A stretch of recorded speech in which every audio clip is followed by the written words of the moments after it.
Greetings, everyone, and welcome to a landmark episode 100 of Ask Shane Anything. I cannot believe we've done 100 episodes of this show. Even as we were creeping up to it, we got to like 99. I was like, really? Is that really happening?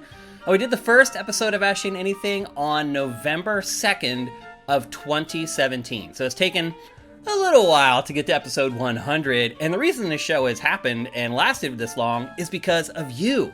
People like you asking great questions week after week, time after time. It also happens because we have a good crew of people who are pledging at our Patreon at the Ask Shane tier of $7 or more per month. Again, if people weren't doing that, this show would not be happening. So thanks to everybody for everything to hit 100 episodes of Ask Shane Anything. I appreciate you guys so much. This was originally created because we had a request from our Patreon to have me reach out to the people there more often. I didn't know if you guys thought I'd do it 100 times, but here we are.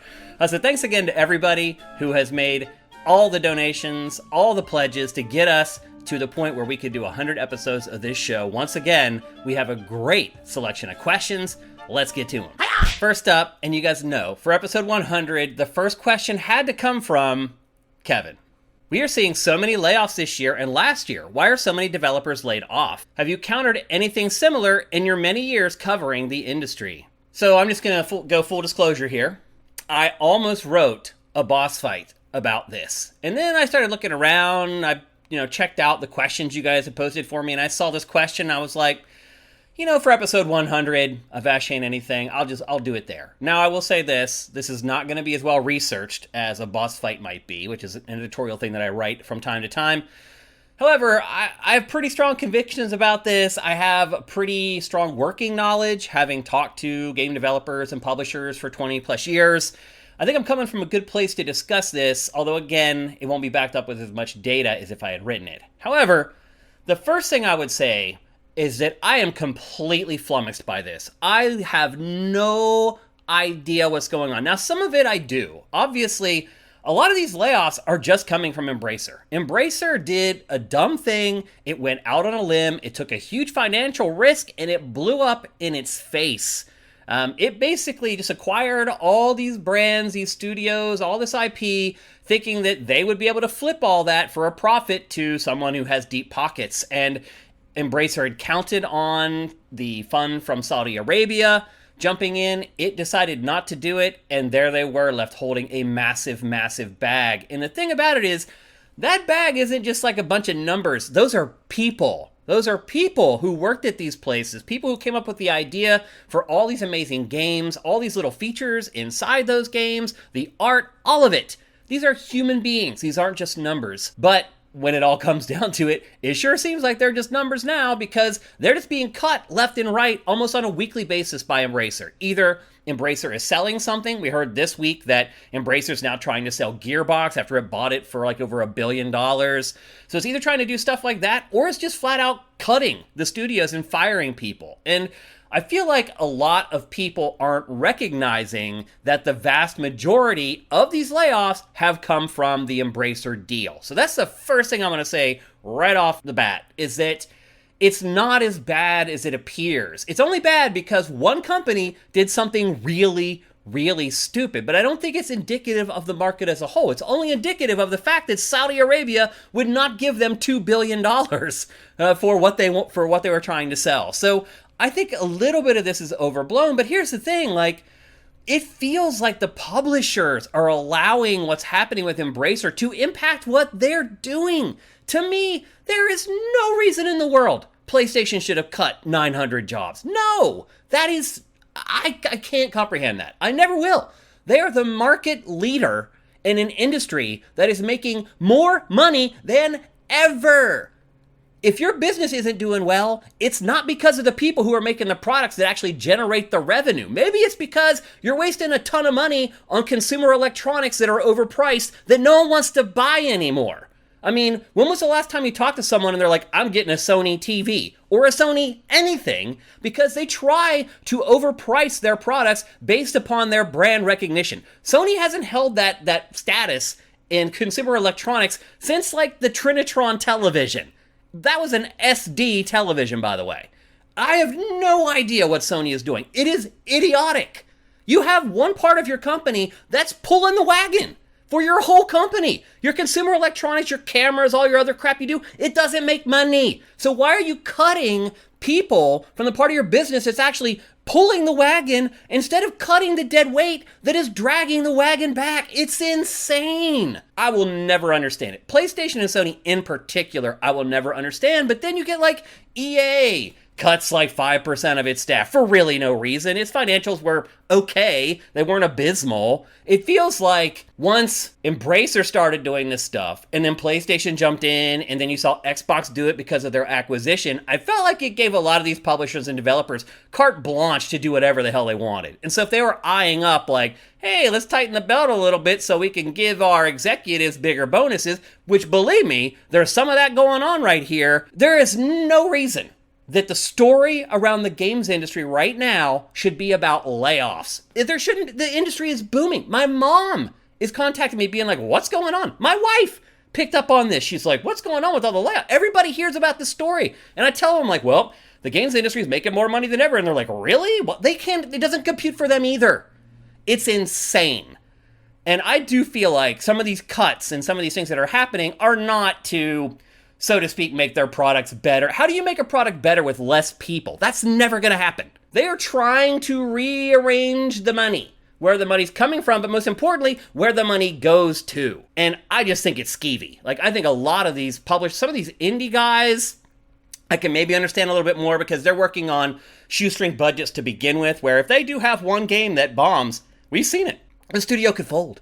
We've seen a couple just here in the last few months. Studios where their game that came out in Q4 of last year bombed, and now they're out of money, and there's nobody there to invest in them again because of this other crap that's going on, and so they fold. I can't understand it. I have no idea what's going on. And to answer your question, no, I've never seen anything like this other than the 80s with the big industry crash. Now, Matt hinted on Game Face that he thinks the second industry crash. I don't think it's coming. That's not going to happen. Another industry crash is not coming. Again, the industry is making more money than ever. When there was the first industry crash in the 80s, what happened was nobody was buying video games anymore. That's why it crashed. Because people were putting out so many terrible video games that people no longer trusted them and didn't want to get burned by bad video games, and they stopped buying them. Things are so different now. I don't think there's ever going to be another crash. However, this is like a snowball rolling downhill. Like saw the first layoffs. Oh, well, maybe we can do some layoffs. We can tighten the belt. We can get rid of some dead weight around here. It all feels like a bunch of piling on, which happens in the games industry all the time, which in fact will be the topic of a future Boss Fight editorial.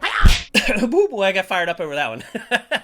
Our next question is a little more calming, although not really. It comes from Gregor G. I was wondering if you've watched any of the Black Mirror episodes. Which one of them do you think is more likely to actually come true?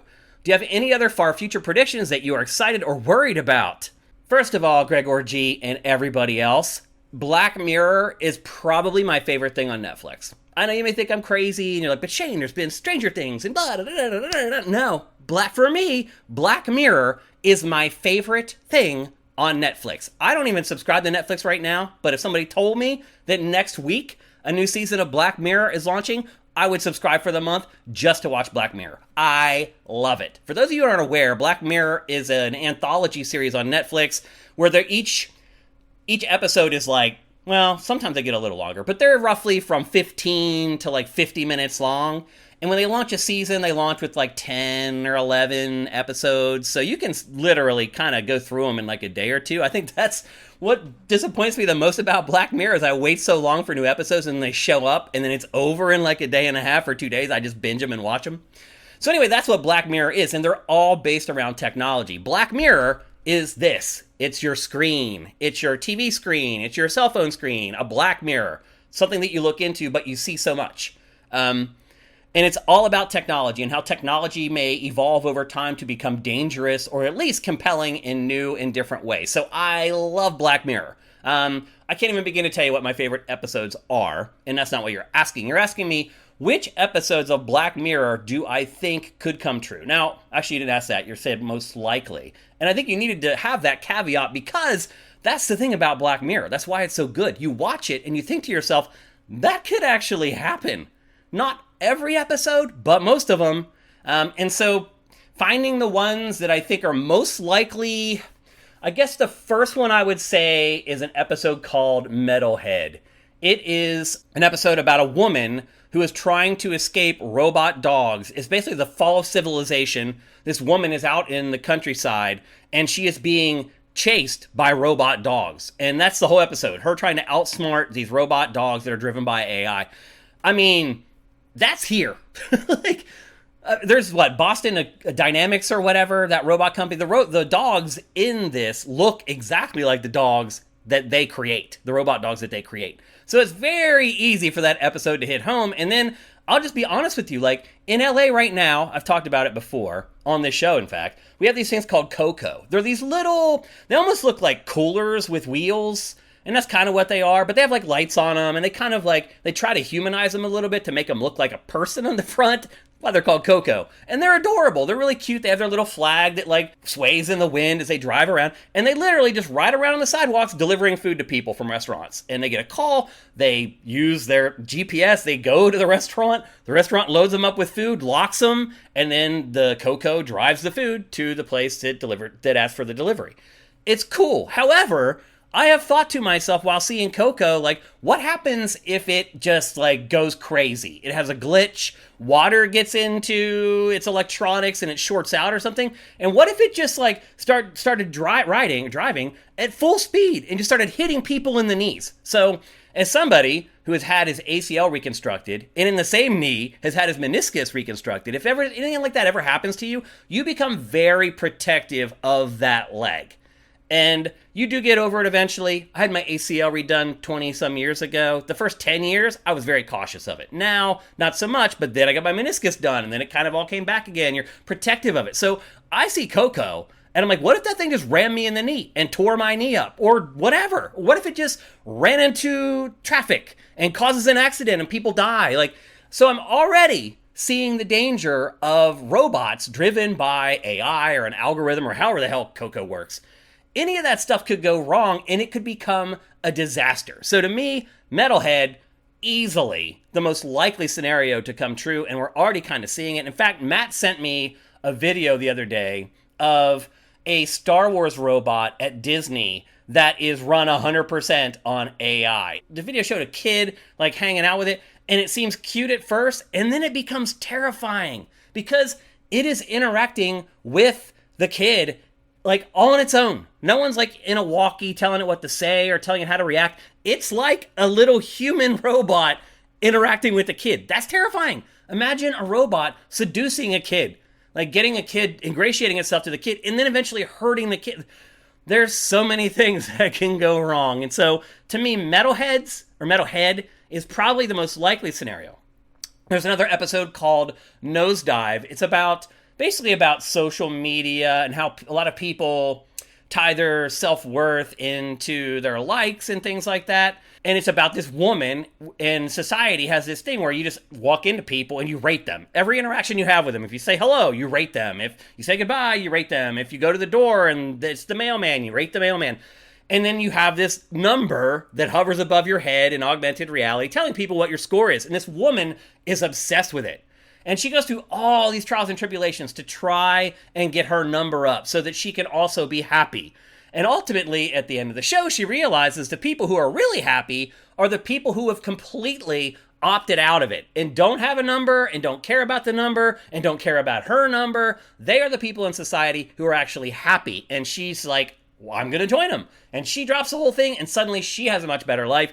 I personally can see some of myself in this because I'll be honest with you, in the last year, I have really seen myself drawing back from social media. A lot of it is just because Twitter is an absolute cesspool and was completely ruined.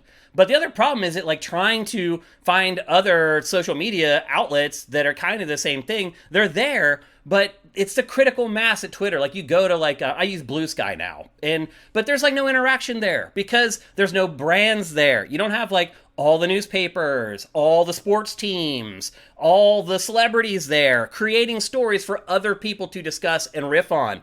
Everything has to be started by another person just like you or me, and they hardly ever take off. It's hard to find long, involved discussions there. And then on Twitter, you have really long discussions that are just full of idiots. So I've honestly just kind of pulled back from social media. Like, I check Facebook every once in a while to check for birthdays, to wish friends happy birthday, and that's pretty much it. I feel like I've got everything out of social media at this point. I've been doing it since it launched. I'm not getting anything out of it anymore. So I personally understand this story, and I can also understand where this would actually come true in real life.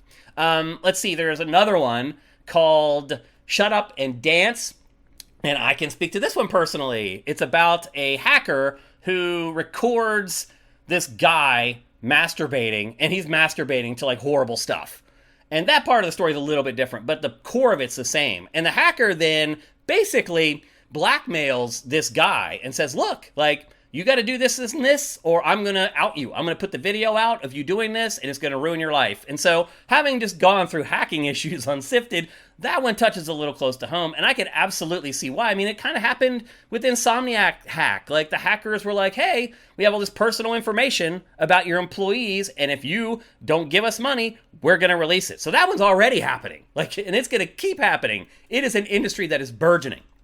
And then the final one I want to talk about is also pretty powerful. There's actually 2 episodes that are kind of the same. It's called Be Right Back and San Junipero. Basically, these episodes are about creating AI out of people's writings and social media posts and photos. Basically, creating AI just on information that's publicly available about somebody online. I was just thinking about this the other day. The timing is uncanny. I was just thinking the other day, I'm like, there are thousands of hours of my voice recorded. And it's scary. You start talking about deep fakes. Like, basically, somebody could release a recording of me saying anything, and it would sound just like me, and you would believe that that's actually a recording of me. Now, if it included video, that's a little dicier. Deepfakes haven't quite got to the point yet visually where you can't figure out that they're deepfakes. But as far as audio is concerned, with all the words that I have spoken in public without any background noise behind it, you could literally make me say anything, which made me spring forward to think about mortality. I know it's a little morbid, but I started thinking, and I'm like, my wife has lived, a healthier life than I have for the most part. Like, I sit on my ass, like, all the time. What I do for a living is really bad for my health, and it's going to make me die earlier than her. I'm pretty much can guarantee that I'm going to die before her. And I started thinking that with all the recordings of my voice and all the images out there of my face and all the video of my face out there, that maybe when I pass away, there will be some kind of an option to go to a company and say, hey, can you recreate Shane? I know it sounds crazy, and I hope that this would not happen. I would hope that my wife would move on and enjoy the rest of her life and not like worry about me and think about me all the time. We only have one life to live, and so I do hope that if something like that does happen, she will move on and she won't dwell on my death. But she could conceivably, by that time, technology could be at a place where there could be firms that create fake versions of people so you never have to say goodbye. So, again, my voice, they can make me say whatever they want right now. Once I get the deepfake part with the face and everything, based upon all the video and the photos of me out there, my wife could conceivably still have like a digital version of me to hang out with after I'm gone. And then imagine if they plant that technology into a robot.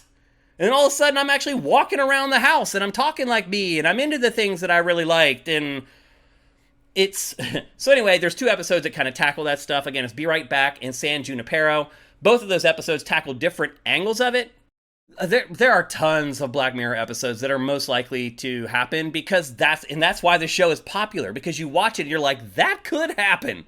And so, yeah, to answer your question, I love Black Mirror 1 and 2. Yeah, a lot of that stuff probably will come true. All right, our last question for the landmark episode 100 comes from someone who also asks a lot of great questions for Ask Shane Anything, and that's Nee, OJD. Would PlayStation and Xbox be better off making cheaper and shorter games a la Nintendo? How do you see them changing their game strategy going forward? Okay, so this kind of ties into the first question about all the layoffs because, and I didn't want to tie them together because I knew I was going to answer this question, so I didn't address it in the prior question. But the truth of the matter is, the one way that a lot of these publishers and developers can solve their money crisis is to make shorter games. Do we need 50-hour games? Really? Do we need... Here's another topic for Boss Fight. Do we need 50-hour games? I don't think so. I can't think of too many 50-hour games that I felt like when I finished them, you know what? I needed all 50 hours to understand that story and for that story to land the way it was supposed to. I have never said that. In fact, I know that's bullshit because I cut B-roll together for Game Face every week. And what I do is at the beginning, I need to portray to you what the plot is in the first minute and a half of the B-roll. And so that's what I do. I have an hour and a half of cinematics and I literally chop it down to 45 seconds. And I guarantee you that when you watch Game Face, if you pay attention to that B-roll, you will know exactly what the story is from a minute. That's how you can chop stuff down to a point where it gets to the point and it does everything a story needs to do. There's no reason a game needs to be 50 hours to do that. There's none. So, yeah, the first thing they should do is make shorter games. Now, you said Nintendo, I don't know, Tears of the Kingdom was 80 hours. No, I hear what you're trying to say. The majority of Nintendo's games are roughly 10 to 15 hours, but I think that's probably true for most of the industry. The problem is most of the big games, the one that you guys all decide to buy, are the ones that last for 50 hours, and that's why the developers keep making them. So maybe we as consumers need to start taking responsibility and let them understand that our decisions with our money shape what happens in the industry. So maybe you should be a little bit more open to games that aren't necessarily 50 hours long and be willing to buy games that are a little bit shorter. Now, I hear you. This isn't our job. We're just consumers who love video games. It shouldn't be up to us to fix the problems of the industry, but we do have a lot of power with our money. We control everything. And so if we do want to affect change, we can. And so again, I don't want this to boil down to a bet with your money or vote with your money discussion, but that's kind of where we're at here again. If you guys start buying more games that are shorter, they will make shorter games. That's just the truth. So I do think that making shorter games is a good solution for everyone. It's good for me. It means I'll get more sleep during the week because I don't have to try to finish a 50-hour game in 5 days while I'm doing a full-time job. Because that's what's happening here, people. You see where I'm getting at here? It would be better for me too and for the journalists. And I think it would be good too if the journalists weren't having to review these 50-hour games in a week like we have been. I don't think it's good for the publishers and the review scores of their games either. So I do think that the industry in general needs to come to its senses and realize that yes, these games are too long. We don't need them to be that long. And you can work on a game and finish it in 2 or 3 years instead of 6 or 7 years. Instead, you can get 2 games out. And do I think that they'll sell less? Not by that much. Maybe a little, but the offset for having 2 games versus just the one, I think it blows the financials out of the water. So yes, I think both PlayStation and Xbox would be better off if they created shorter games, but I think also part of it ties into us as consumers and what our habits are. Okay, that's it for Ask Shane Anything, episode 100. Once again, just thanks to all you guys, the people pledging at that higher tier. I also want to thank the people who pledged this month to try to help us with our credit card hack thing that we have going on. That's still all happening behind the scenes, and I'm just kind of tired of bringing it up. But I want to thank you guys for pledging. Some of you guys bumped up your pledges for that, and that maybe for some of you that got you over that $7 Ask Shane tier. Whatever, I appreciate all of it. You guys are awesome. I can't believe I produced a show for 100 episodes of me just answering questions from you guys. It's flattering. So thank you guys so much. I hope you guys have a great weekend full of great games, and we'll see you for Game Face on Tuesday.